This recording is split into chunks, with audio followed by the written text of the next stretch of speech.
ผู้จักทานลินคำดวงสวรรค์รัฐมนตรีกระทรวงเกษตรกรรมและสิ่งแวดล้อมสนับสนุนโดยเป๊ปซี่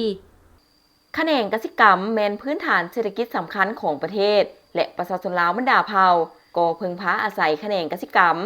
สร้างเศรษฐกิจครอบครัวให้มีอยู่มีกินหลุดพ้นจากความทุกข์ยากดังนั้นการแต่งตั้งสมาชิกรัฐบาลที่จะเป็นหลักแรงในการชี้นำพาเวียกงานกสิกรรมแม้นมีความสำคัญที่สุดซึ่งท่านรองศาสตราจารย์ปริญญาเอกลินคำดวงสวรรค์ได้รับการแต่งตั้งให้เป็นรัฐมนตรีกระทรวงเกษตรกรรมและสิ่งแวดล้อมย้อนเพิ่นเองเป็นผู้ที่คุกคีกับเวียกงานกสิกรรมมาทุกระยะของชีวิตบ่ว่าในวัยนักศึกษาก็คือการเป็นพนักงานของเพิ่น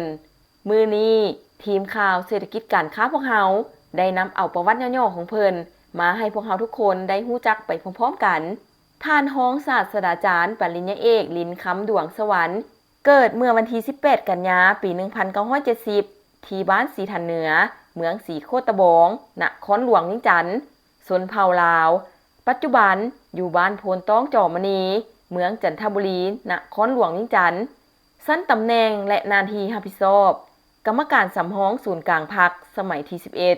ผ่านมาเพิ่นเคยเป็นรองรัฐมนตรีกระทรวงเกษตรกรรมและป่าไม้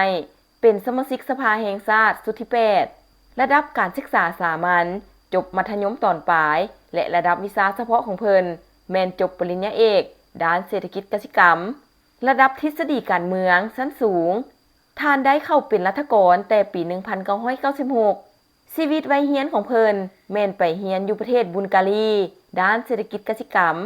จากนั้นได้สืบต่อเรียนต่อขั้นปริญญาโทอยู่สถาบันเทคโนโลยีแห่งอาซีทางด้านการพัฒนาชนบทและภูมิภาคหลังจบการศึกษามาเพิ่นได้รับผิดชอบแผนบุคลากรของกรมจัดตั้งกระทรวงเกษตรกรรมและป่าไม้จนมาฮอดปี1999หา2003ท่านได้เป็นรองหัวหน้าโครงการทรัพยากรธรรมชาติ MRC และ GTZ และเป็นหัวหน้าโครงการค้นคว้าเศรษฐกิจสังคมสถาบันค้นคว้ากสิกรรมและป่าไม้แห่งชาติกระทรวงเกษตรกรรมและป่าไม้ปี2003หา2006เรียนต่อระดับปริญญาเอกทางด้านเศรษฐกิจกสิกรรมอยู่ประเทศไทยปี2006หา2007ค้นคว้าหลังปริญญาเอกอยู่สถาบันค้นคว้าทางด้านสิ่งแวดล้อมเมืองทิซุกาบะประเทศญี่ปุ่นค้นคว้าทางด้านสิ่งแวดล้อมอยู่เขตผู้ดอยปี2007หา2015เป็นหัวหน้าศูนย์ค้นคว้านโยบายกสิกรรมและป่าไม้และเป็นรองหัวหน้าสถาบันค้นคว้ากสิกรรมและป่าไม้แห่งชาติกระทรวงเกษตรกรรมและป่าไม้ทั้งเป็นคณะพักกระทรวงเกษตรกรรมและป่าไม้สมัยที่4ปี2012หา2015ในนั้นปี2010เป็นรองศาสตราจารย์สาขาเศรษฐกิจกสิกรรมอาจารย์บประจำมหาวิทยาลัยแห่งชาติและสถาบันการเมืองการปกครองแห่งชาติปี2015หา2017เป็นหัวหน้าศูนย์ค้นคว้านโยบายกสิกรรมและป่าไม้และเป็นรองสถาบันค้นคว้ากสิกรรมและป่าไม้แห่งชาติกระทรวงเกษตรกรรมและป่าไม้ทั้งเป็นคณะพักกระทรวงเกษตรกรรมและป่าไม้สมัยที่4ปี2012หา2015ปี2017หา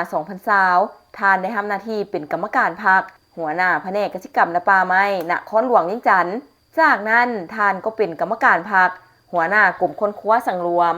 ห้องว่าการสำนักงานนายกทั้งเป็นคณะหน่วยงานช่วยเวียกทางด้านเศรษฐกิจให้ท่านนายกปี2020เป็นคณะประจำพรรคกระทรวงรองรัฐมนตรีกระทรวงเกษตรกรรมและป่าไม้ปี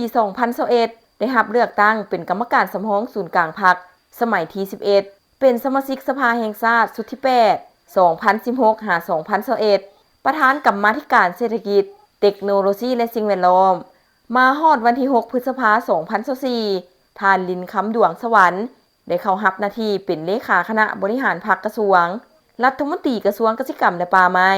ต่อจากท่านเพชรพรหมพิพักษ์ก่อนจะได้รับการแต่งตั้งเป็นรัฐมนตรีกระทรวงเกษตรกรรมและสิ่งแวดล้อมตามรัฐธรรมนูญเลขที่